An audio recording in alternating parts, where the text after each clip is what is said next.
What if the stress you're drowning in is also the thing keeping you afloat? Most people don't realize this, but chaos can be comforting, not because it feels good, but because it feels familiar. You learn to live in the middle of the mess, the noise, the rush, the tension, and after a while, the stillness you say you want starts to feel unbearable. You say you want peace, but when peace arrives, your mind starts scratching the walls, looking for something to fix, fight, or prove. Because here's the uncomfortable truth. You don't just tolerate stress, you depend on it. And no, it's not your fault. Somewhere along the line, you learn that your worth is tied to how much you can carry. Maybe you were praised for being the one who could hold everything together. Or maybe you survived a version of life where being calm meant being caught off guard. So you trained yourself to stay on alert, to keep the fire burning just hot enough that you wouldn't have to feel what's underneath the ashes. In yogic psychology, this is what we might call a samskara, a deep, unconscious imprint left by repeated experiences.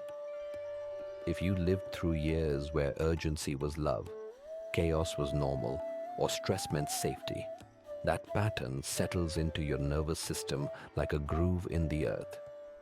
You follow it automatically, even when it no longer serves you. Stress became a companion, a ritual, a rhythm. Wake up, brace yourself, repeat.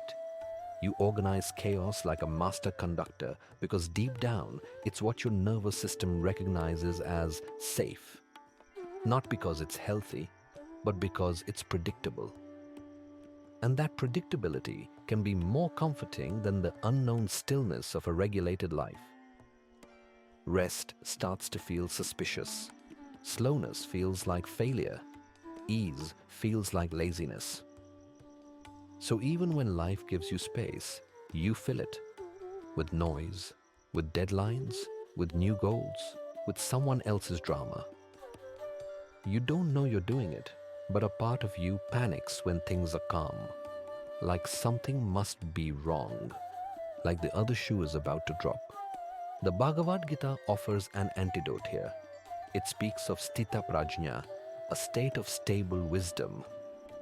A person rooted in sthita prajna is not agitated by ups and downs, nor do they chase stimulation to feel alive. They don't swing with every external disturbance. Instead, they move from a deeper inner seat. And while that might sound unreachable, it's really a practice of gradually loosening the grip of compulsive motion and reconnecting to inner steadiness. But the body wasn't made for this kind of constant charge. Eventually, it wears you down, and you start to feel the symptoms, not just physically, but existentially. You lie awake even when you're tired. You can't relax even on vacation. You miss moments even when everything is okay, because a part of you is always preparing for something to go wrong. This is what unhealed stress addiction looks like. It's not about how much you're doing, it's about what you're avoiding. Because sometimes the hardest thing to face isn't the chaos. It's what shows up when it's finally quiet. The grief, the emptiness, the parts of you that were never allowed to rest. In Vedantic thinking, there is a concept called avidya, misidentification, mistaking the non-self for the self. When you cling to stress, you're often identifying with the part of you that has learned to survive but forgotten how to simply be. The part that thinks, if I'm not achieving, I don't exist. And so the noise becomes a mask, a way to not meet the still, sacred self underneath. And here's the thing most people don't realize. Breaking this cycle doesn't start with a wellness routine or productivity hack. It starts with gently asking yourself, what am I afraid will surface if I stop? and then listening to the answer. Because the opposite of chaos isn't silence, it's safety. Safety in your own body, safety in the slowness, safety in knowing that you don't have to prove your worth through exhaustion, that your value doesn't rise and fall with how many fires you're putting out. This is not about becoming a new person overnight. It's about noticing the moments you reach for noise and asking, what am I trying not to feel right now? Can I pause here just for a moment and let stillness stay? You won't get it right every time. That's okay. But each time you choose rest over the rush, honesty over over-functioning, calm over control, you're teaching your body a new rhythm, one that doesn't need chaos to feel alive, one that trusts that you are allowed to feel safe, even when there's nothing left to fix. Each time you choose rest over the rush, honesty over over-functioning, calm over control, you're teaching your body a new rhythm, one that doesn't need chaos to feel alive, one that trusts that you are allowed to feel safe, even when there's nothing left to fix.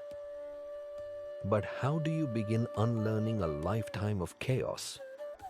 Start by noticing your cravings for noise, not to judge, but to gently observe. The next time you instinctively reach for your phone in a quiet moment or overload your calendar on a free day, pause. Ask yourself, what am I avoiding right now? That question alone can start breaking the spell. Create rituals that return you to stillness. Not productivity hacks, but grounding anchors.